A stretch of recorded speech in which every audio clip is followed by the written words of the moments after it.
नमस्कार, मैं Satyajit Kumar, STS news में आपका स्वागत है। समाहरणालय सभागार में 16 सितंबर को जिला पदाधिकारी कुमार रवि की अध्यक्षता में साप्ताहिक समीक्षात्मक बैठक आहूत की गई।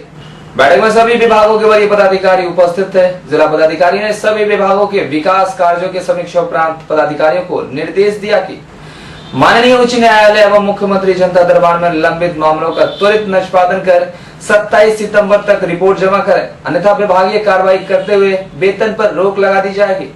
साथ ही प्रत्येक बूथों पर बीएलओ की नियुक्ति सुनिश्चित करें। ठीक है, और तब पत्र में कॉपी कर दीजिएगा, वहाँ से जाकर के फॉलो जन शिकायत वाला जन शिकायत को बता दीजिए। जन शिकायत में 27 तारीख को जन शिकायत निवारण दिवस है। अधिक से अधिक मामलों का निष्पादन करेंगे और मुख्यमंत्री सचिवालय का आगे माउंट हाउस सर, आगे माउंट हाउस यहाँ से 7 एप्लीकेशन डीएम साहब के यहाँ 5 application superintendent DMCH 5 application 3 pending, DPRO साहब जिला पंचायत राज 3 पेंडिंग, नगर निगम में 3 पेंडिंग, उसके बाद SDC RD ये सब हम काट लेते हैं। DWO साहब के यहाँ सर 2 पेंडिंग है। जिला अभियोजन पदाधिकारी यहाँ के यहाँ 2 पेंडिंग है। Executive engineer electric rural flood control में सर 2 पेंडिंग है। रोड कंस्ट्रक्शन डिवीजन में 2 पेंडिंग है। उसके बाद DO साहब के यहाँ डिस्ट्रिक्ट एग्रीकल्चर ऑफिसर के यहाँ सर 1 पेंडिंग है, जिसमें हम लोग कलेक्ट करेंगे कि कहाँ से कितना डिस्पोजल हुआ है इस मंथ में। 27 तारीख को डिस्पोजल करके जो संख्या दिखाया गया है उसको डिस्पोजल करके हमारे यहाँ भेज दीजिए रिपोर्ट, नहीं तो वेतन भुगतान हम लोग बंद करने की कार्रवाई करेंगे। ये सारा मामला मुख्यमंत्री जनता दरबार से संबंधित। तो इसमें जिनको भी कंफ्यूजन हो वो मेरे यहाँ भेज दीजिए। आप अपने सहायक को भेज दें, वो वहाँ मिलान करके देख लेंगे। हम लोग पिटीशन और लिस्ट आपको दे देंगे। पिटीशन नहीं है किसी के पास तो पिटीशन जन शिकायत को शाम से प्राप्त कर लेंगे। भेज दें वहाँ हम लोग निकाल करके। 27 तारीख को हम लोग रिपोर्ट कलेक्ट करेंगे। अन्य लोगों के लिए जनता दरबार के आवेदन है जो आपके कार्यालय में है, वो आप देख लें, उसका भी अधिक से अधिक निष्पादन करें।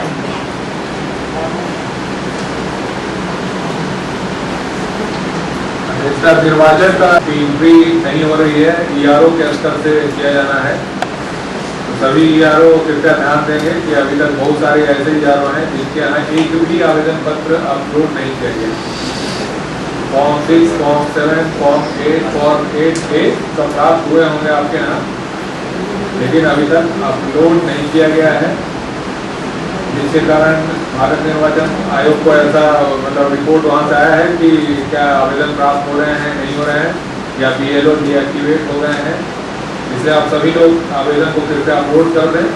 और आपको सभी को जानकारी है कि आवेदन अपलोड, जितना भी आवेदन प्राप्त होगा, आवेदन सभी को अपलोड करना है। 1 सप्ताह तक उसको प्रकाशित करना है अपने ERO कार्यालय में, ARO कार्यालय में और जिला वेबसाइट पर प्रकाशित कर। उसके BLO नियुक्त हुए या नहीं हुए ये काइंडली देख लीजिए। और उसकी एंट्री सिटीजन सर्विसेज पोर्टल पे होनी है, जो कि ERMS से अलग चीज़ है। सिटीजन सर्विसेज पोर्टल में सभी ERO को भी उसमें जाना है और उसको दैनिक रूप से देखना है, जैसा कि भारत निर्वाचन आयोग का डायरेक्शन है। तो सिटीजन सर्विसेज पोर्टल में सभी BLO का नाम, फ़ोन नंबर वगैरह एंटर करके और अपडेट करके रखना है। तो पहले वाला तो सब हो गया है, एडिशनल जो बनने थे उसको बना करके एक मुद्दा था निर्वाचन का। सिविल सर्जन साहब आप बताइए, दवाई वगैरह क्या उपलब्धता का क्या पूछते हैं, और 102 का पेमेंट का क्या स्टेटस सब जगह हो गया, सब जगह का हो गया। मानवता को शर्मसार करने वाली घटना घटित हुई जब लहरियासराय अवस्थित ADM निवास के निकट एक कलंकित माता ने पुत्र रत्न नवजात शिशु को ADM निवास के निकट 15 सितंबर की बीती रात फेंक डाला। सुबह होते ही राहगीरों के द्वारा देखे जाने पर पूरे शहर में कानो कान फैल गई। वही सूचना मिलते ही लहरियासराय थाना दल बल के साथ पहुंचकर नवजात शिशु को अपने कब्जे में लेकर पंचनामा कर पोस्टमार्टम करने के लिए भेज दिया।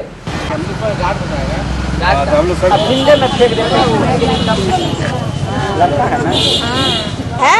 आपको कैसे लगता है ये बच्चा किस तरह की बच्चा होगा ये बच्चा तो नाजायज है, जायज रहता तो इस तरह फेंक ही नहीं सकता था कोई। ये माता कुमाता कहा जाए, क्या कहा जाए? एक माता होती है जो बच्चे को सीना से लगाती है, बच्चा अपने सीने से होता है। इस माता को कुमाता भी नहीं, डाकनी कहा जाए।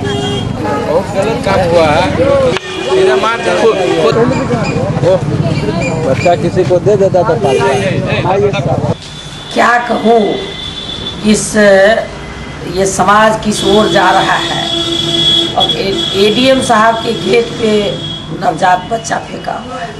समझ में नहीं आता है कि इस मानसिकता के लोग क्यों ऐसा कर रहे हैं। मानव और दानव में अंतर मिट गया है। हम नहीं सुना है कि पशु पक्षी से भी बदतर इंसान का स्वभाव हो गया है। यदि किसी को हिम्मत नहीं है कुछ स्वीकार करने का, तो ऐसा काम ही नहीं करना चाहिए। मजबूरियाँ, किस चीज़ की मजबूरियाँ? समाज में आप ऐसा निर्णय ही नहीं लो कि शर्म से सर झुक जाए। मैं क्या कहूँ, मैं भी एक माँ हूँ, मैं इस पे अपनी क्या टिप्पणी करूँ? मेरे पास कोई शब्द नहीं है। किसी न किसी महिलाओं के द्वारा किया गया है ये बात, और यदि उनमें ये शक्ति नहीं थी कि वो स्वीकार करे कि ये मेरा बच्चा है, उन्होंने ऐसा काम क्यों किया? एक माँ को स्वीकार करना चाहिए, ये मेरा बच्चा है या किसका बच्चा है। मैं क्या कहा जाए? माता कुमाता नहीं होती, इस माता को क्या नाम दिया जाएगा? नहीं, इस माँ को अब क्या नाम दिया? इसे तो दानव भी नहीं कहा जा सकता है, मानव के श्रेणी में तो कहा ही नहीं जा सकता है। मैं स्वयं भी अभी सुन के क्षुब्ध हूँ, मैं स्वयं विचलित हूँ। मैं भी एक माँ हूँ। माँ बच्चा को किस कदर पैदा करती है, वो जो माँ बच्चे को पैदा करती है, जो इसका दर्द महसूस की है, उनको पता है कि बच्चे पैदा करने का 9 महीना गर्भ में रखने के उपरांत माँ बच्चे को जन्म देती है और उन्हें पुनर्जीवन मिलता है। ऐसा कहा गया है वेद में, शास्त्र में और समाज में कि जब माँ एक बच्चे को जन्म देती है तो उनका पुनर्जीवन होता है। और उसके बाद माता ऐसा क्यों करती है? शर्मसार हो जाती है। इन्हीं सब बातों से महिलाओं का जीवन शर्मसार हो जाता है। यदि उनमें सच्चाई को स्वीकार करने की क्षमता नहीं थी, उन्हें ऐसा काम ही नहीं करना चाहिए। मैं क्या नाम दूं उस माता को? मेरे पास कोई शब्द नहीं है, क्योंकि मैं भी एक माँ हूं। बिहार सरकार के स्वास्थ्य सचिव द्वारा डीएमसीएस विभाग में निक्कू मशीन के जांच के लिए 3 सदस्यीय टीम गठित किया गया था।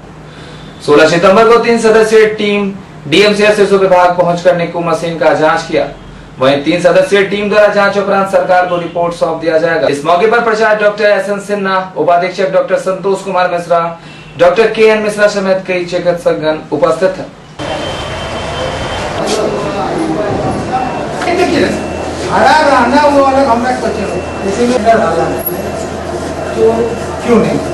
क्यों अभी आप कह रहे हैं कि मेरा से कहा कि तेल नहीं है, तेल लाया तो बैटरी में ही तो क्या गड़बड़ी हो गया? ये पता लगा कि सब क्यों बहाना चल रहा है। और 5 मिनट में जब चलेगा नहीं तो बैटरी चार्ज होगा। 16 सितंबर को आईजीजीएस गंगवार द्वारा अपने कार्यालय कक्ष में अपने रेंज के सभी पुलिस अधीक्षक के साथ समीक्षात्मक बैठक आयोजित किया गया, जिसमें दुर्गा पूजा के मद्देनजर सभी जिलों में चौकस निगरानी व्यवस्था कायम रखने का निर्देश दिया गया।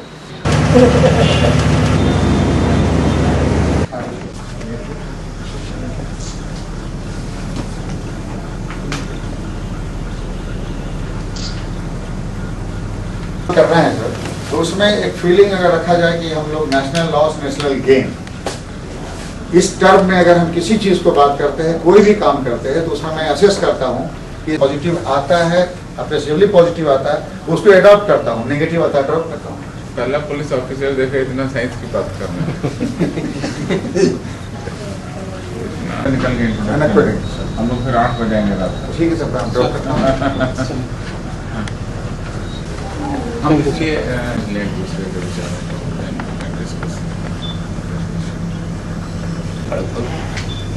5 साल सॉफ्टवेयर में जॉब किया, IBM में और नोवेल में। उसके बाद जैसे कि लखीसराय इसका सर मेरा फीलिंग है क्वार्टर से जो भी इंस्ट्रक्शन मिलता है हम लोग समझ लेते हैं और ज़्यादा से ज़्यादा क्राइम रेटिंग प्रभावी बता देते हैं।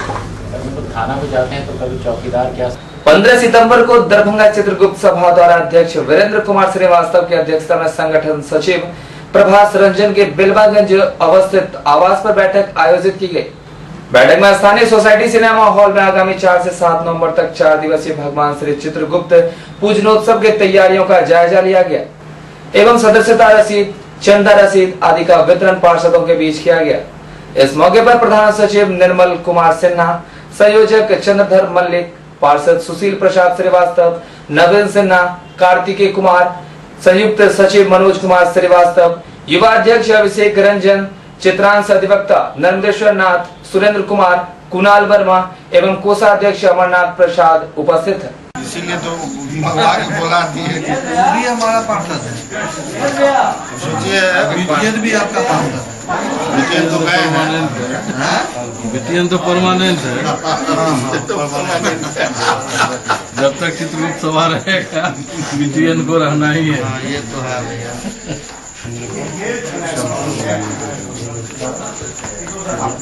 बात है कि अगले का सौभाग्य है, आप लोग जैसा आग्रह मिला हुआ है।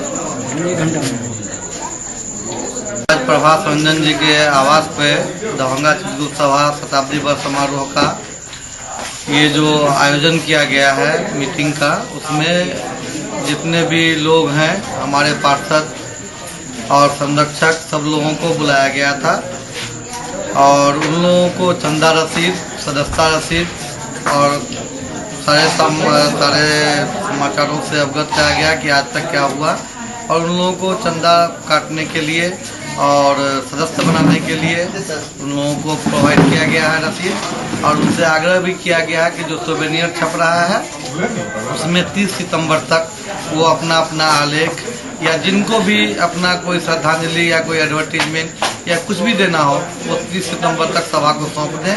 सभा के पैड पर सबका नंबर रखा हुआ पदाधिकारियों का, उस पदाधिकारियों से कांटेक्ट करके उनके पास सुपुर्द कर दें और 30 सितंबर के बाद 1-2 दिन ऊपर नीचे छपाई के कार्यक्रम तक उनका लिया जाएगा। उसके बाद किसी भी तरह का आग्रह भी स्वीकार नहीं किया जाएगा। ये हमारा आग्रह है सारे समाज से कि वो इस सभा को शताब्दी वर्ष समारोह को सफलीभूत करने के लिए कम से कम ये जितना भी कार्यक्रम है उसमें सहयोग करें और साथ ही आगे बढ़ करके इस सभा को मतलब सफल बनाएं और शताब्दी वर्ष समारोह का भी भव्य आयोजन करें। धन्यवाद। आज की प्रभात जी के यहाँ हुई चित्रांशों की सभा का मैं हार्दिक स्वागत करता हूँ।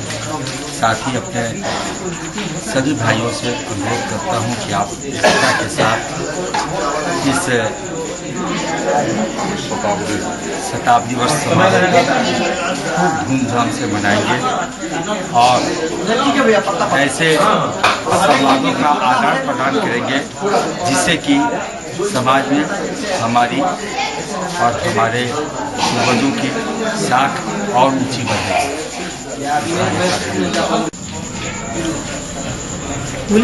हाँ, ये शताब्दी समारोह 2013 में जो चित्रगुप्त सभा मनाने जा रही है में हमारा चित्रांशों से, चाहे वो दरभंगा की हो या दरभंगा से बाहर की हो, चाहे वो किसी भी कोने में हो इस विश्व के, उन्हें मेरा संदेश है कि शताब्दी समारोह में जहाँ तक हो सके अपना सहयोग प्रदान करें।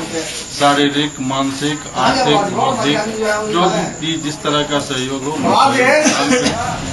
और क्योंकि ये हमारे पूर्वजों की धरोहर संस्था है, तो आज़ादी से बहुत पूर्व ही संस्था का गठन किया गया था और इसका उद्देश्य यही था कि चित्रांश जो चाहे जिस किसी भी क्षेत्र में हों वो एक दूसरे को सहयोग करते हुए, समन्वय की भावना रखते हुए इसको आगे बढ़ाएं और चित्रगुप्त सभा के जो उद्देश्य हैं, एम्स एंड ऑब्जेक्ट हैं, उसको पूरा करते हैं। और उसी उद्देश्य से हर वर्ष दरभंगा जिले में अवस्थित सोसाइटी सिनेमा में चित्रगुप्त पूजा होती रही है।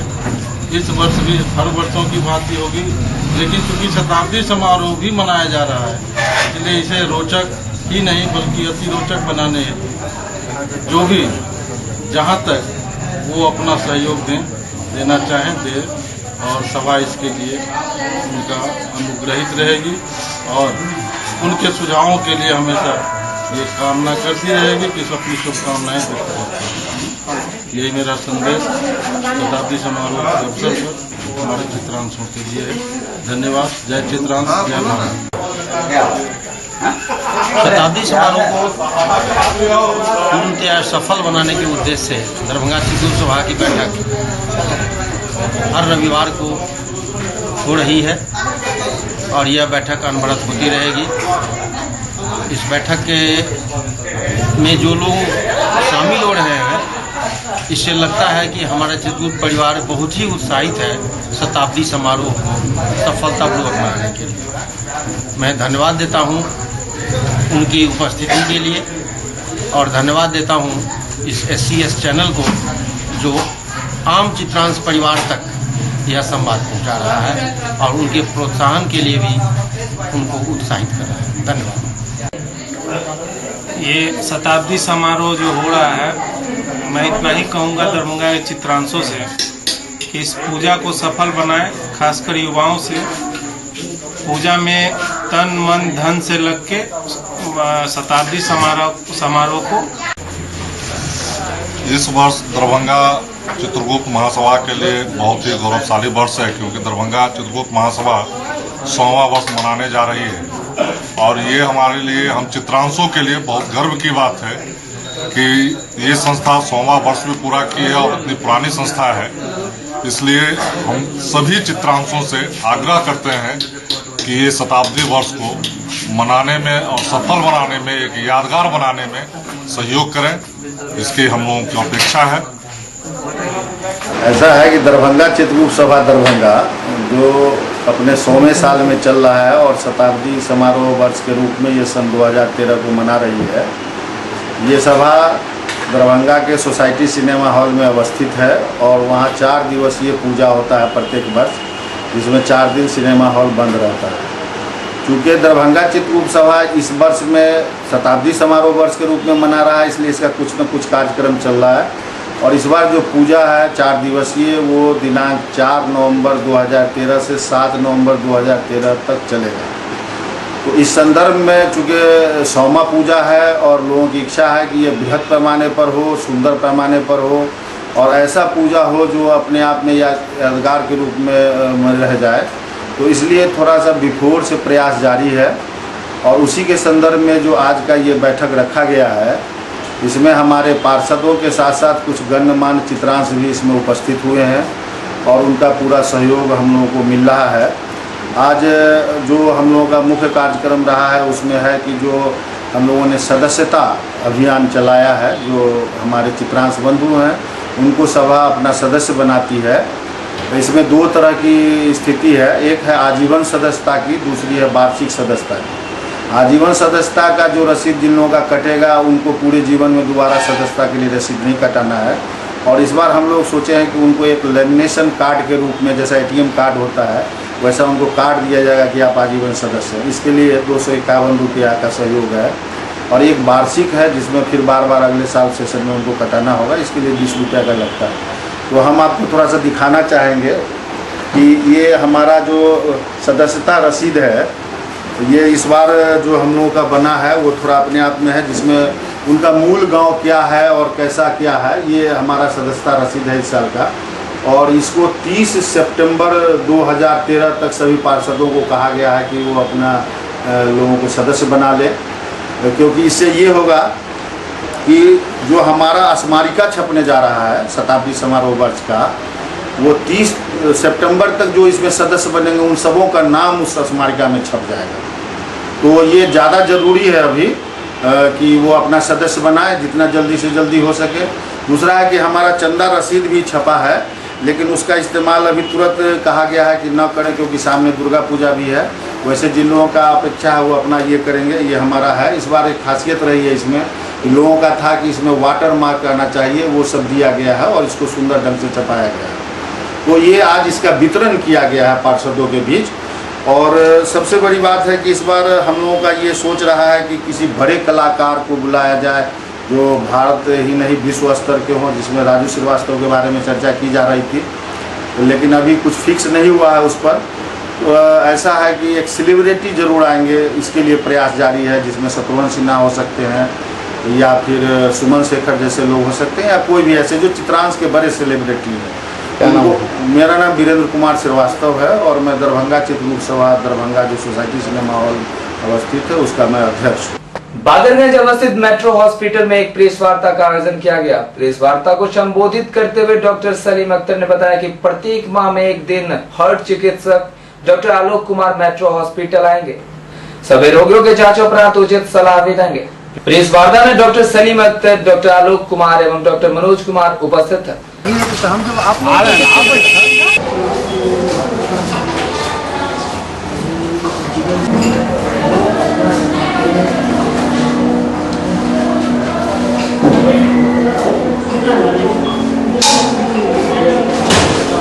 करने के लिए और मरीजों को देखने के लिए एकत्रित हुए। हमारे सीनियर कंसल्टेंट और हॉस्पिटल में काम करते हैं। इन्होंने ढेर सारे मरीजों का देखा और उनके बारे में बात किया। हार्ट डिजीज जो अभी डे टू डे बढ़ता हुआ ये बीमारी है, हर रोज़ एक नया। तो इस पर जो एडल्ट में होता है और जनरली पीडियाट्रिक्स में, बच्चों में दिल में छेद, एक बहुत कॉमन सा वर्ड है जो हम लोग इस्तेमाल करते हैं। इस टाइप का हज़ारों की संख्या में दरभंगा में ऐसे बच्चे हैं जिसको ASD, VSD, PDA, complex cardiac heart disease वगैरह कहते हैं लोग। तो इनका समुचित इलाज बड़ा डिफ़िकल्ट होता है करने में हम लोग को। तो उसके लिए हम स्पेशलिस्ट के लिए हमेशा बोलते हैं कि भाई पटना जाओ, दिल्ली जाओ, बाहर कहीं जाके दिखाओ। इस बात को ओवरकम करने के लिए हम लोगों ने एक कार्डियोलॉजिस्ट को दरभंगा में लाया। ये हमारे यहाँ महीने में एक दिन आया करेंगे और इनसे और सबसे बड़ा फ़ायदा क्या हो इनसे कि इनसे दिखाने के बाद जो मरीज़ हम अगर पटना भेजते हैं तो डायरेक्ट इनके कंसल्ट में जाएंगे। ये जिस अस्पताल में काम करते हैं वहाँ रहते हैं, वहाँ उसका काम सर्जरी वगैरह होगा। इसमें बिहार सरकार अनुदान देती है, बिहार सरकार वहाँ कम कर देती है। तो ऐसा जो हार्ट डिजीज़ के बारे में अवेयरनेस है लोगों के बीच में, लोगों को अवेयरनेस जगाना कि भाई आप ऐसे इलाज कीजिए, ये कीजिए। ये सारे अवेयरनेस जगाने के लिए हम लोगों ने एक ये किया और ढेरों सारे करीब 50 मरीज का हम लोग यहाँ पर अभी इलाज आ चुके हैं। और बाकी जैसे जांच होता है, ECG, इको, TMT, ये सारी व्यवस्था हम लोग जल्द से जल्द यहाँ पे चालू करते हैं। हार्ट का बीमारी जैसे बच्चों में डॉक्टर सलीम बच्चों का इलाज करते हैं। उसमें जैसे बच्चों में दिल में छेद हो, कम्प्लेक्स बीमारियाँ हो, दिल में छेद हो तो उसे बिना ऑपरेशन के भी बंद कर सकते हैं। मेनली कोई डिवाइस डाल के एक्सरे में, विजन में देख के उसको बंद किया जा सकता है। कम्प्लेक्स अगर बीमारी हो तो सर्जरी हो सकती है। सारा चीज़ बिहार में हो जाता है और बिहार सरकार इसके लिए अनुदान भी देती है। और ऑलमोस्ट 75% जो सर्जरी का खर्च है वो बिहार सरकार उठाती है। बाकी 25% आपको सरकार मतलब अपना खर्च करना पड़ेगा। उसमें है कि आपको जो मरीज़ है उसको एक गरीबी रेखा से कम का होना चाहिए। जैसे 1 लाख से कम का आय प्रमाण पत्र होना चाहिए, मतलब साल में एक साल में आय प्रमाण पत्र 1 लाख से कम का, और एक आवासीय बिहार का नागरिक होना चाहिए। ये काफ़ी है अनुदान दिलाने के लिए। तो ये सब बीमारी, ताकि हम लोग यहाँ से जो जिनके हार्ट का बीमारी का इलाज नहीं हो पाता गरीबी के कारण, हम लोग यहाँ से मरीजों को देखेंगे और मतलब इनको उसका इलाज मतलब बिहार में ही करवा पाएंगे सरकारी अनुदान से। क्या अनुदान कौन दिलाएगा, आप दिलाएंगे? अनुदान सचिवालय से मिलता है। आप लेटर लिखना पड़ता है सचिवालय में। हम लोग लेटर लिखते हैं कि ये 1 साल से कम का आय प्रमाण पत्र जिसका 1 लाख का है और बिहार का नागरिक है, तो सचिवालय से मतलब सरकार का ये नियम है कि 75% जो पैसा है वो मरीज़ के पास पहुंच जाता है। फिर वो मरीज़ कुछ करीब 1.5 महीना लगता है पैसा आने में, तब तक मरीज़ कुछ अपना भी जुटा लेता है, तब तक हम लोग सर्जरी कर सकते हैं। क्या नाम हुआ? डॉक्टर आलोक कुमार। लेकिन जो कुछ इन्वेस्टिगेशन होते हैं, इको हो गया, ECG हो गया, TMT वगैरह हो गया, इसके लिए जो नॉमिनल चार्ज जो लगता है वो यहाँ देना पड़ता है। क्या नॉमिनल चार्ज क्या होगा? जाँच का जो चार्ज है नॉमिनल चार्ज वो यहाँ देना पड़ता है। जांच मतलब कि डॉक्टर नहीं, जैसे कि इको कार्डियोग्राफी ये डॉक्टर करते हैं, ठीक है, ये जांच हुआ है, ये हमारे कंसल्टेंसी के अलावे जांच ही का चार्ज देना पड़ेगा। जी हाँ, बाकी सब अपना, जैसे इको हो गया, TMT करना हुआ, ECG करना हुआ किसी का, तो ये इसके लिए कितना चार्ज देते हैं? सबका अलग अलग चार्ज होता है। जैसे ECG का 100 रुपये हो जाता है, इको का हम लोग 500 रुपये चार्ज करते हैं, ऐसे ही करके सब। चाहेंगे कि जिसकी वजह से जो इससे हार्ट का ब्लॉकेज नहीं होता है। तो मेनली प्रिवेंशन के लिए है कि आदमी को खुद ही ये करना पड़े, खान पीन में थोड़ा परहेज, मतलब घी तेल की चीज़ें कम खाएं, मांस कम खाएं, मछली का सेवन ज़्यादा करें, वो थोड़ा फायदेमंद होता है। अंडे का पीला वाला पार्ट नहीं खाएं और नित्य थोड़ा सैर करें और मतलब एक्सरसाइज बनाए रखें। और है कि मेनली एक बार रेगुलर चेकअप जरूर होना चाहिए। शुगर मेनली जो शुगर बहुत बड़ा रिस्क फैक्टर है हार्ट डिजीज के लिए। शुगर का एक बार 40 साल जब हो जाए पेशेंट का, मतलब किसी भी एक बार शुगर जांच जरूर कराएं। नवजात में अगर है तो जैसे सांस चढ़ना, बहुत सांस चढ़ता है, दूध पीने के वक्त बहुत पसीना चलता है, बच्चा अगर नीला हो जाए, रोते रोते नीला पड़ जाए, तो ये सब बताता है कि छोटे बच्चे में हार्ट की बीमारी है। यही जब बड़ा हो जाए, बच्चा में जैसे वाल्व की बीमारी होती है, वाल्व की बीमारी में सांस बहुत चढ़ता है मरीज को, ये जनरली 20-25 के साल की उम्र में शुरू हो जाता है वाल्व की बीमारी। सांस बहुत चढ़ेगा, धड़कन बहुत होगा, इससे पता है कि उस समय फिर ये इकोकार्डियोग्राफी करके पता चलता है कि ये क्या बीमारी है।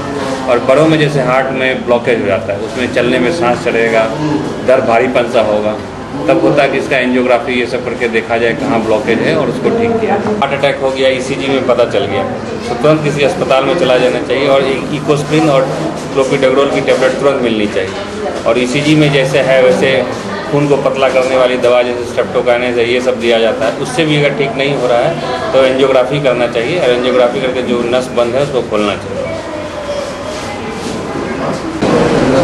हमने इसको कहा कि दरभंगा के कुछ अवेयरनेस कार्डियक डिजीज़ के लिए करावे, तो यहाँ इन्होंने आया। बस आज काफ़ी मरीजों में देखा है, कुछ मरीज का सिलेक्ट भी किए हैं उसमें कार्डियक, और उसको पटना बुलाया है। दरभंगा में इसका इलाज संभव नहीं है क्या? नहीं, एंजियोग्राफी सब नहीं होती है यहाँ। एंजियोग्राफी इको को होती है, लेकिन एंजियोग्राफी सभी नहीं होती है।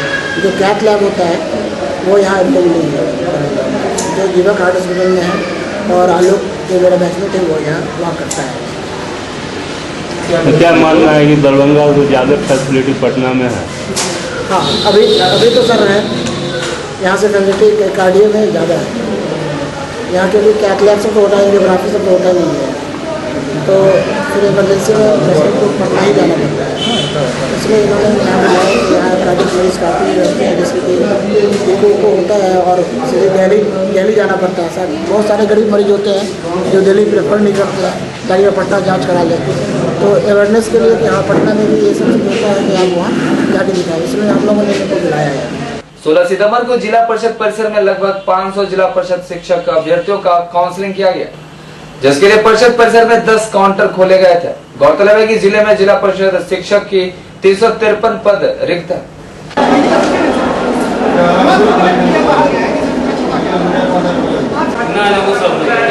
जिसका काउंसलिंग हुआ है उसी सब का आज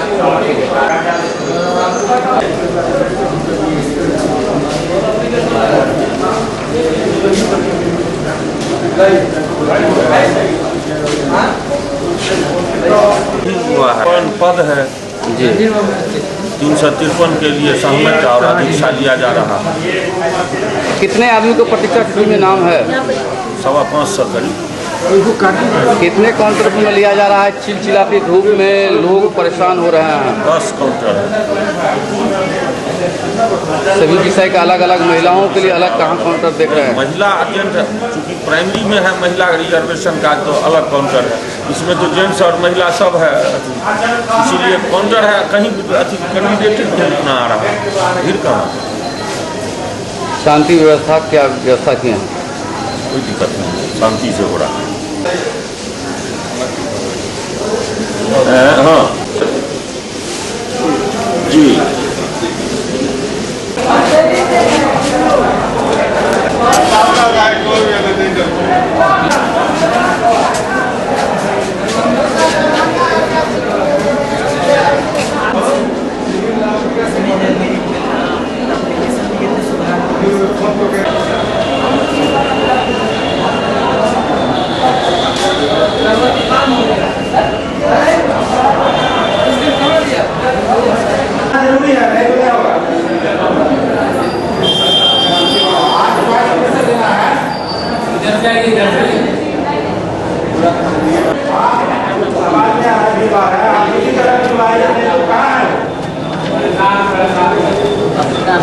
काम नहीं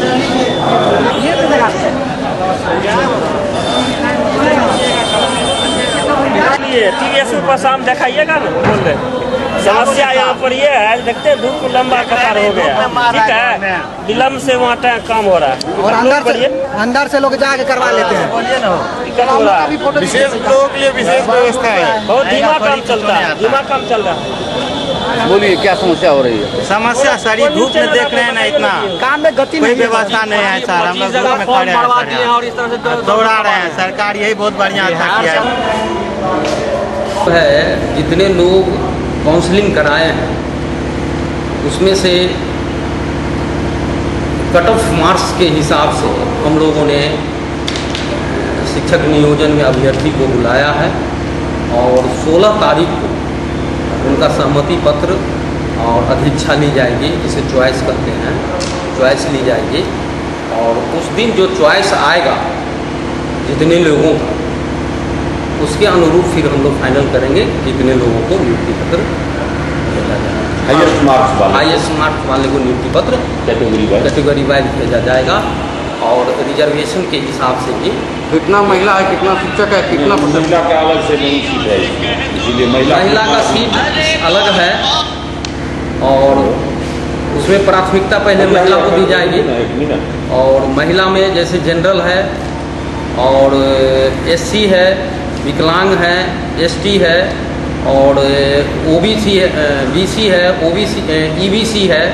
ये सारे लोगों को जो है कैटेगरी वाइज जो है जो उसका रिजर्वेशन आएगा वो दिया जाएगा। और महिला का रिजर्वेशन अपॉइंटमेंट होने के बाद फिर पुरुष में हाथ लगाया जाएगा और फिर पुरुष का जो कैटेगरी वाइज पोस्टिंग में कैटेगरी वाइज जो पोस्टिंग में आएगा कट ऑफ मार्क्स के हिसाब से उनको दी जाएगी।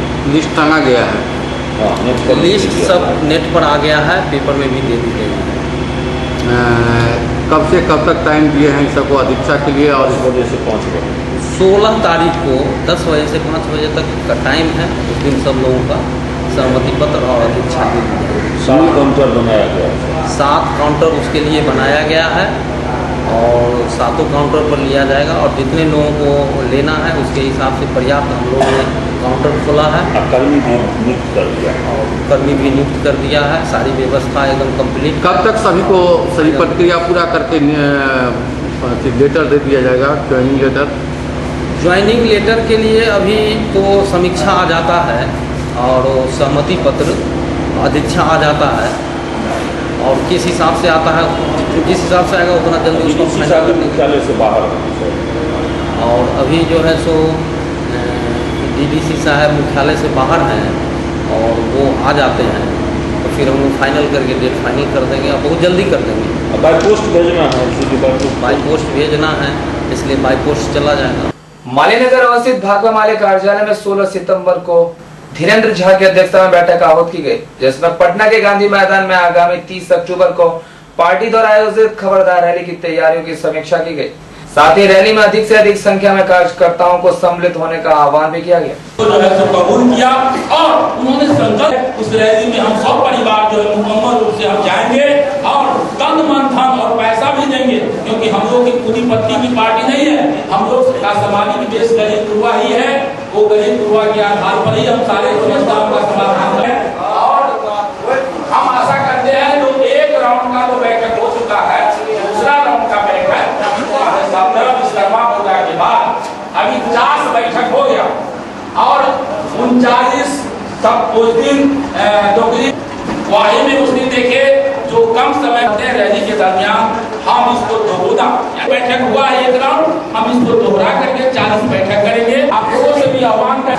खबरदार रैली की तैयारी की समीक्षा के लिए आज जिला स्तरीय पार्टी का कार्यकर्ता सम्मेलन यहाँ नागार्जुन रेणु सभागार में भाकपा माले कार्यालय में हो रहा है और इस सम्मेलन के माध्यम से पूरे जिला से जो रिपोर्ट आया है कि हम लोग दरभंगा जिला के 200 पंचायतों में पंचायत सम्मेलन करके गांव टोला की बैठक करके व्यापक गरीबों की गोलबंदी, मजदूर किसानों की गोलबंदी के आधार पर 10,000 से ज़्यादा लोग खबरदार रैली में पटना के गांधी मैदान में भाग लेंगे। यह रैली हम लोगों का एक तो पूरे देश की अर्थव्यवस्था को नव उदारवादी नीतियों के जरिए, जिसको कि कांग्रेस पार्टी ने सामने लाया और भारतीय जनता पार्टी ने भी जिसको आगे बढ़ाया, उस नव उदारवादी नीतियों की वजह से पूरे देश की अर्थव्यवस्था आज चौपट हो गई है। पूरे देश में भयंकर तंगहाली है और गरीबों को जो कुछ भी मिल रहा था इस आर्थिक संकट के नाम पर उस पर नया हमला तेज किया जा रहा है। इसके खिलाफ हमारी यह रैली है। दूसरी, नीतीश सरकार ने पूरे बिहार के गरीबों के साथ, दलितों, महादलितों, पसमानदा, तमाम जमात के लोगों के साथ, शिक्षकों के साथ, कर्मचारियों के साथ, छात्र नौजवानों के साथ एक वादा करके बड़ा विश्वासघात किया है। इसलिए इस सरकार के खिलाफ एक चौतरफा हमला तेज करने के लिए, चौतरफा घेराव करने के लिए पटना के गांधी मैदान में हमारी यह रैली हो रही है। और तीसरी जो सबसे अहम बात है वो इस देश में देश के सेकुलर ट्रेडिशन को, देश के लोकतांत्रिक ट्रेडिशन को, देश के प्रगतिशील धारा को कहीं न कहीं एक बार फिर बड़ा खतरा सामने आ गया है। सांप्रदायिक उन्माद की राजनीति को, सांप्रदायिक उन्माद के चेहरा को, हिंदुस्तान की गंगा जमुनी तहजीब को कलंकित करने वाले, हिंदुस्तान के संवैधानिक व्यवस्था को तोड़ने मरोड़ने वाले जो चेहरा रहा है, जो धारा रही है, वो एक बार फिर हिंदुस्तान पर कब्जा बनाने की कोशिश कर रहा है। इसका बिहार की धरती पर, संपूर्ण देश के साथ साथ बिहार की धरती पर हम मोदी के उस अभियान को चलने नहीं देंगे, उस हुंकार को हम नहीं चलने देंगे। इसके खिलाफ पटना का खबरदार रैली एक बड़े मुहिम की शुरुआत करेगा और मोदी के रथ को बिहार में रोकेगा। ये हमारा संदर्भ है और मुझे काफ़ी खुशी है आपके माध्यम से मैं ये बात भी मिथिलांचल के लोगों को, दरभंगा वासियों को बताना चाहता हूँ कि पूरे देश के नौजवानों का मूड बदल रहा है और जवाहरलाल नेहरू विश्वविद्यालय का आज ही परिणाम आया और जवाहरलाल नेहरू विश्वविद्यालय जो हिंदुस्तान का सबसे प्रतिष्ठित विश्वविद्यालय है, उस विश्वविद्यालय में आयशा के नेतृत्व में लाल लहर पैदा हुआ है। तमाम 4 जो प्रधान पद हैं, अध्यक्ष, उपाध्यक्ष, जनरल सेक्रेटरी और ज्वाइंट सेक्रेटरी का, आयशा ने उस पर जीत दर्ज की है और काउंसिलर में भी 17 से ज़्यादा सीटें दर्ज करके जेएनयू के इतिहास में उसने नया नाम दर्ज किया है। जिला कार्यालय में आयोजित इस जिला कैडर कन्वेंशन से जो रिपोर्ट प्राप्त हुआ है उससे यह उम्मीद बढ़ी है कि बड़ी संख्या में लगभग 10,000 से ऊपर मजदूर, किसान, छात्र, नौजवान पटना के गांधी मैदान में 30 अक्टूबर को आयोजित खबरदार रैली में हिस्सा लेंगे। गरीबों में इस रैली में शामिल होने के लिए बहुत उत्साह है, उमंग है, क्योंकि जो लूट खसोट का वो सामना कर रहे हैं, बेरोजगारी का सामना कर रहे हैं, महंगाई भ्रष्टाचार का सामना कर रहे हैं, जिस गरीबी और दुख तकलीफ का वो सामना कर रहे हैं, उस तमाम समस्याओं का समाधान उनको इस खबरदार रैली में दिखाई पड़ती है। क्योंकि यह रैली बिहार में एक नए ध्रुवीकरण को, वाम लोकतांत्रिक ध्रुवीकरण को जन्म देगा और बिहार का मजदूर, किसान, मेहनतकश आवाम की जो तमाम समस्याएं हैं उसका हल का रास्ता खुलेगा। आज के इस कैडर कन्वेंशन में जो साथियों ने विभिन्न प्रखंडों से जो रिपोर्टें रखी हैं, उस आधार पर खबरदार रैली सिर्फ पटना में नीतीश और मोदी को ही खबरदार नहीं करेगा।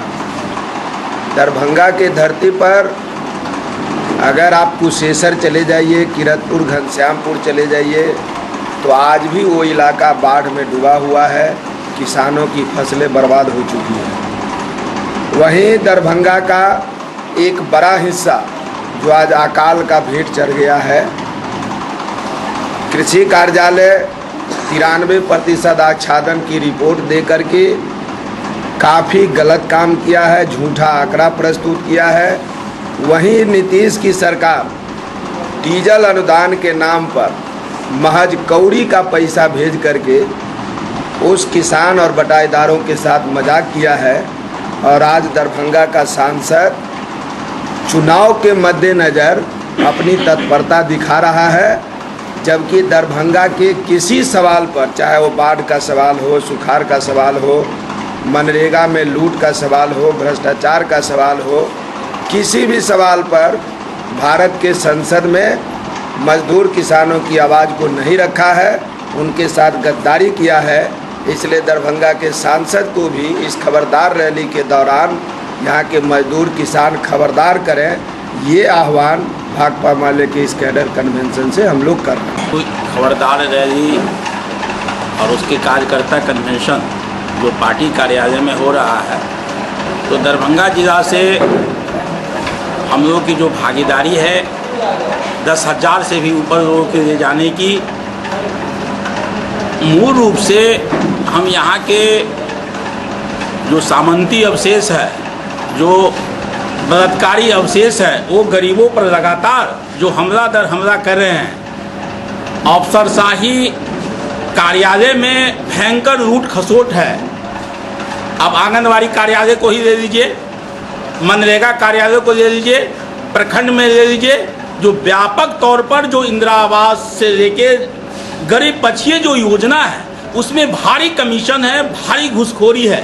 जनप्रतिनिधि से लेके अफसर तक का पैसा बंधा हुआ है उस कमीशन में, और यहाँ के प्रशासन उस कमीशन खोरी करने वाले लोगों को गिरफ्तार करने के बजाय कोई उनका टीम नहीं है दरभंगा जिला में। मैं उदाहरण के साथ कहना चाह रहा हूँ, जो बहादुरपुर प्रखंड के दर्जनों पंचायत में ऐसी घटनाएं हैं जो महिलाओं भाकपा माले कार्यालय में आके कहते हैं, जो हम लोगों से इंदिरा आवास के नाम पर 5,000 से 10,000 रुपया लेते हैं। हम यहाँ के जिला प्रशासन से कहना चाहते हैं, जो हम खबरदार यहाँ के शासक वर्ग नौकरशाह को भी करना चाहते हैं, जो व्यापक जो भ्रष्टाचार है प्रखंड में व्याप्त है उस पर लगाम लगाया जाए, नहीं तो गरीब गुरुआ इस शासन तंत्र को भी खबरदार करने के लिए आगे की रणनीति तैयार कर रही है। इस बात के इस कन्वेंशन 16 सितंबर को महात्मा गांधी शिक्षण संस्थान में अंतर्राष्ट्रीय ओजोन परत परीक्षण दिवस के अवसर पर एक कार्यक्रम आयोजित किया गया।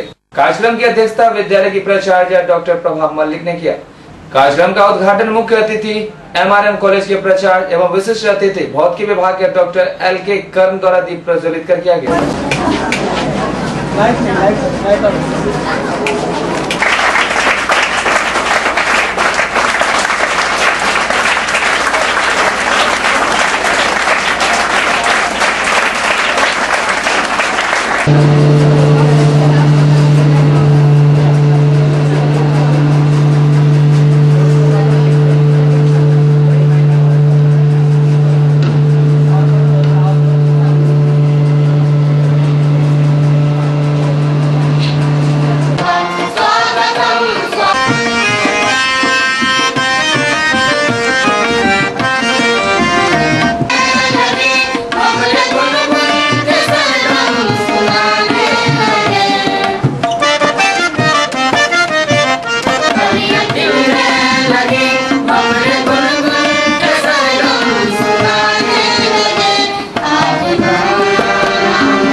के रूप में था। मानवता को चैलेंज करता ओजोन होल, मानवता को विनाश की ओर अग्रसर करता हुआ वह ओजोन होल, उसकी विभत्सता और उस विभीषिका से बचने के लिए मानव के अंदर छिपा हुआ डर, आज यह डर कुछ अर्थों में समाप्त हुआ भी है। और आज जहां तहां यह इंटरनेशनल डे के रूप में मनाया जा रहा है, चूंकि यह समस्या किसी एक देश के लिए नहीं बल्कि पूरी दुनिया की समस्या है। आज हमारे विद्यालय महात्मा गांधी शिक्षण संस्थान के इस प्रांगण में हमारे प्यारे छोटे छोटे बच्चे, हमारे प्यारे बड़े बच्चे ओजोन के बारे में कुछ जानते हुए और कुछ अधिक जानने को आतुर, लेकिन अपनी क्यूरियोसिटी को, अपनी उत्सुकता को अपने अंदर समेटे हुए चुपचाप बैठे हैं। और इसी बीच क्षमता की पहली किरण के समान मनोहर जिस तरह सविता की पहली किरण प्रकृति प्राणेश्वरी के प्रांगण में पड़ती है तो उच्छ्वासें लेती हुई तनुश्रा विराम होती है।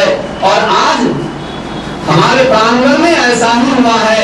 हमारे मुख्य अतिथि महोदय ranging from 4,000 Einstein unit to 78,000 Einstein unit. 1 Einstein unit is equal to 10 to the power minus 10 meter.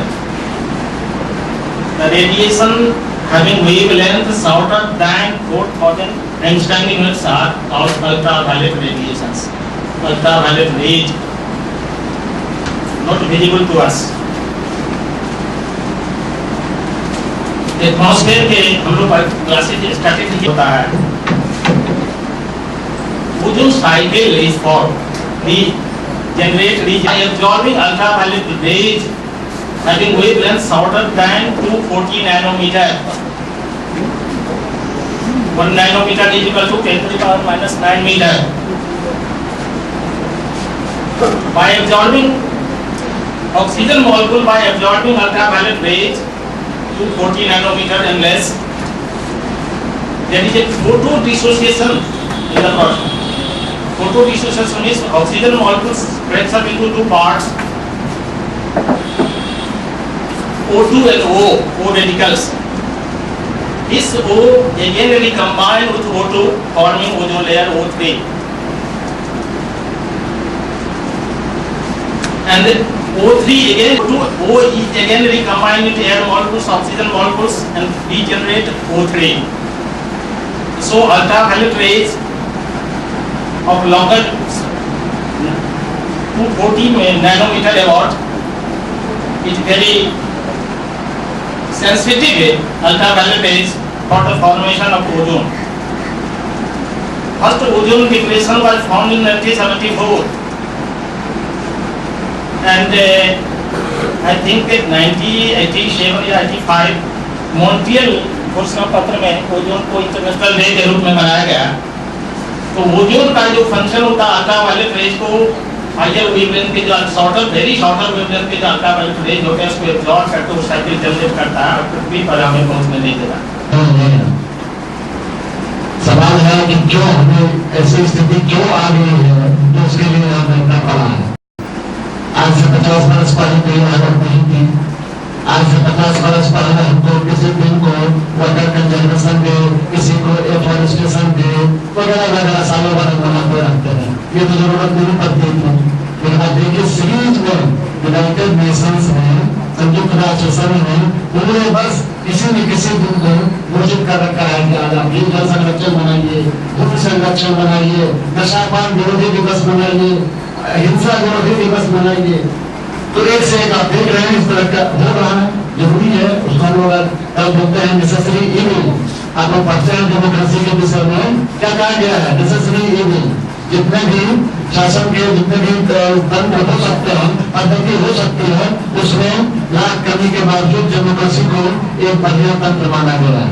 पढ़ते हैं तो ठीक उसी तरह से जो आज की सभ्यता है इसमें हम पीछे मुड़ के नहीं जा सकते हैं।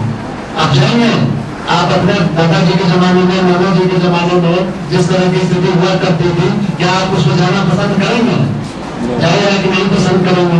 आप जहाँ हैं वहां से आप एक डिग्री पीछे जाना नहीं चाहते हैं, तो आपको कंप्रोमाइज करना होगा। तो आज की जो स्थिति है, सारी सुख सुविधाएं हैं जो है उनका लाभ आप उठाना चाहते हैं, उठाते हैं, तो उससे जुड़ी हुई जो नेगेटिव बातें हैं, उसके जो नकारात्मक पक्ष हैं, उसकी जो बुराइयां हैं, उसको कौन झेलेगा? उसको भी धोनी को झेलना पड़ेगा। तो आज जो अंतर्राष्ट्रीय ओजोन दिवस की हम लोग बात कर रहे हैं, उस बहाने खास करके जो छोटे बच्चे हैं उनको उनकी गहराई में जाना होगा। क्यों ऐसी स्थिति क्यों आ गई है? आजकल आप देखते हैं कि अखबारों में या फिर इंटरनेट पर या रेडियो में, टेलीविजन में आप सुनते हैं meeting of parties, conference of parties, COP। अभी पिछले साल आपको अक्टूबर महीने में अपने भारत के हैदराबाद शहर में COP 11 to CBD, Conference of Party, 11th Conference of Party to CBD. CBD का मतलब है Convention on Biological Diversity, जैव विविधता का संरक्षण। वो भी एक समस्या है। एक तरफ मनुष्य की जनसंख्या बढ़ती चली जा रही है और उसी का दूसरा रूप है, उसी अनुपात में आपका वातावरण, आपकी जैव विविधता सब में क्षरण हो रहा है। इसीलिए हम नई पीढ़ी को ये आगाह करें कि क्या स्थिति आने वाली है, इसीलिए हम इस तरह के अनेक दिवस का आयोजन करते हैं। तो मैं कह रहा था COP, कन्फ्रेंस ऑफ पार्टी या मीटिंग ऑफ पार्टी, ये आप हमेशा सुनते हैं कन्वेंशन ऑन बायोलॉजिकल डाइवर्सिटी के विषय में। एक आपने शब्द सुना, convention on climate change, UNFCCC, उसके अंतर्गत आपको 18वां कॉन्फ्रेंस ऑफ पार्टी अभी हाल में संपन्न हुआ है। क्लाइमेट चेंज को लेकर, ग्लोबल वार्मिंग को लेकर पूरी दुनिया के वैज्ञानिक, शासनाध्यक्ष, राष्ट्राध्यक्ष सब बैठते हैं और चूंकि अब ज्यादा इस समस्या को ज्यादा नहीं टाला जा सकता है। अब आप देखिए कि सितंबर के महीने में जो गर्मी का हाल है, आपके पिताजी ने, आपके दादाजी ने ये कभी सोचा भी नहीं होगा कि सितंबर के महीने में यह हाल होगा। राष्ट्रीय सेवा योजना के तहत 15 सितंबर को मिर्जाखा तालाब किनारे बसे हुए अल्पसंख्यक टोले पर साफ सफाई किया गया एवं गंदगी से होने वाले बीमारियों से बचाव की जानकारी दी गई। साथ ही शिक्षा पर जोर देते हुए बच्चों को विद्यालय भेजने हेतु परिजनों को जागरूक किया गया।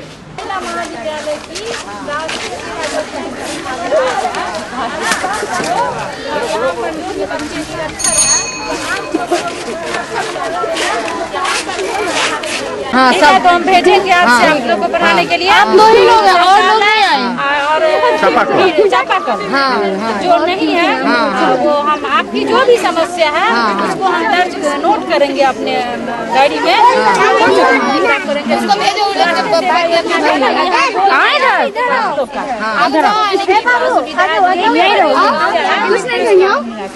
अगल बगल में कचरा मत फेंकिए, बच्चा को नहा करके देखिए, बहुत साफ रहेगा तब ना स्वस्थ रहेगा। भेजिए इन लोग को।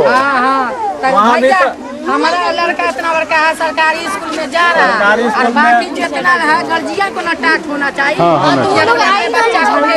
अपने बच्चा को अपने बच्चा को अपने बच्चा को आगे बढ़ाए तो गार्जियन ना करेगा कि हम लोग दूसरे के बच्चा का जिम्मा करेंगे, अपने बच्चा का ना जिम्मा। हमारा बच्चा जा रहा है, अपने बच्चा को भेज रहे हैं। सब जब भेजने लगेंगे तो सबका पढ़ेगा तो सबका न सुधरेगा। हम तो अपने बच्चा को भेज रहे हैं। को पढ़ने के लिए भेजती ही नहीं है स्कूल में। अच्छा ठीक है, हमारे महिला महाविद्यालय की जो हमारे राष्ट्रीय सेवा योजना की छात्राएं हैं, यहाँ पर आकर के जो भी बच्चे निरक्षर है, जो भी प्रौढ़ भी जो निरक्षर है, उसको यहाँ पर साक्षर बनाने का काम करेंगे। ये हमारा मिशन होगा। मोहल्ले का नाम है मुकरबा, इस मोहल्ले का नाम है मुकरबा और राष्ट्रीय सेवा योजना के तत्वाधान में इस मोहल्ला को कार्यक्रम पदाधिकारी के रूप में मैंने इसको गोद लिया है। और हमारे महाविद्यालय की जो छात्राएं हैं, इस मोहल्ले में जो भी समस्याएं हैं, जैसे यहाँ सबसे बड़ा मतलब समस्या है कि बेटी और बेटा में वो समान, बेटा को स्कूल भेजती है लेकिन बेटी को स्कूल नहीं भेज पा रही है। इस विषमता को दूर करने के लिए हमारी स्वयं सेविकाएं राष्ट्रीय योजना की यहाँ पर रोज 1 घंटा पढ़ाने के लिए आएंगी और जब तक ये लोग लिखना नहीं सीख जाएगी तब तक निरंतर यहाँ पर आती रहेंगी। और हम सहयोग कर रहे हैं हमारे मिथिला विश्वविद्यालय के समन्वयक डॉक्टर अरुण चौरसिया जी, हमारे प्रिंसिपल साहब डॉक्टर ऋषि कुमार राय और हमारी राष्ट्रीय सेवा योजना की सारी छात्राएं, सेविकाएं, मारवाड़ी कॉलेज के प्रोग्राम अफसर, वो भी हमारा सहयोग कर रहे हैं। और ये महिलाओं को साक्षर करना, यानी कि समाज को साक्षर करना, देश को साक्षर करना, ये बहुत मतलब अहम समस्या है। इसका निदान बहुत ही आवश्यक है, क्योंकि शिक्षा पहले, उसके बाद स्वास्थ्य। आदमी शिक्षित रहेगा तो कैसे स्वस्थ रहे उसके बारे में सोचेगा। और हमारा जो स्वास्थ्य के विषय पर भी कार्यक्रम चल रहा है अंतर्गत। और इस मोहल्ले में जो भी समस्या है, चापाकल नहीं है, पढ़े लिखे लोग नहीं है, शौचालय की समस्या है। यहाँ महिलाएं इधर उधर सड़क पर भटकती हैं शौचालय के लिए, ये बहुत बड़ी समस्या है। इस चीज को हम लोग यहाँ पर पूरा करने का कोशिश है। यहाँ हम पूरे इस बस्ती में पूरा घूम के सफाई कर रहे हैं, इन लोगों को बता रहे हैं कि अपने आसपास स्वच्छ रखें, तभी ये लोग खुशी सुखी से रह सकते हैं। और ये लोग अशिक्षित हैं, तो इन लोगों को शिक्षित करने के लिए कुछ क्या अभी भी समझती हो जो लड़कियाँ और महिलाएं पिछड़ी हुई शिक्षा के मामला में?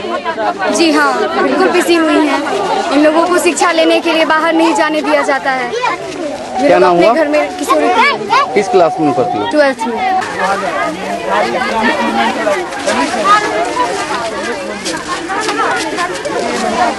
टोली चली है, एक मोकरबा ये गांव है, बहुत गरीबी रेखा से नीचे वाले लोग यहाँ रहते हैं।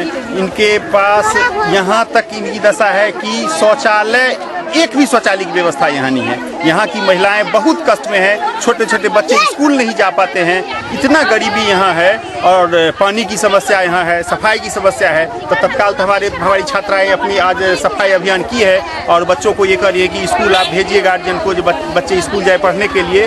और जो पढ़ी लिखी नहीं है उनको कम से कम हस्ताक्षर करना ये लोग सिखाएंगे, यही आज ये प्रणाली है।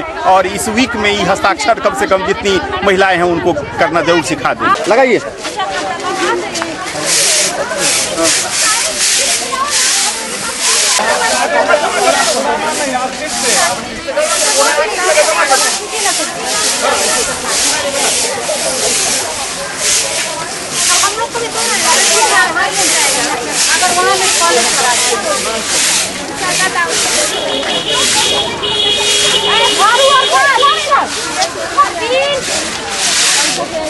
बहुत बेजोड़ है, बड़ा है साइकिल साइड में रखना, वैसे तो कहाँ पे ये सब सीख रहा है।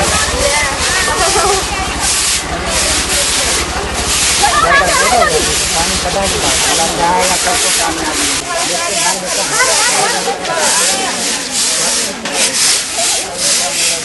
पार्लर के लिए जो है होना चाहिए।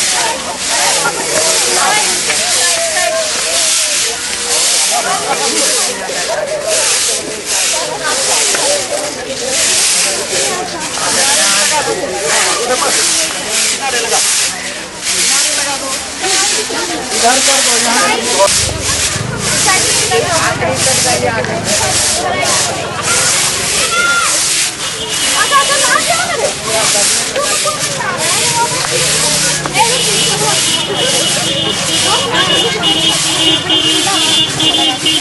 अब सत्यजीत को एससीएस न्यूज की पूरी टीम के साथ अनुमति दें, कल पुनः इसी समय मिलेंगे। तब तक के लिए नमस्कार।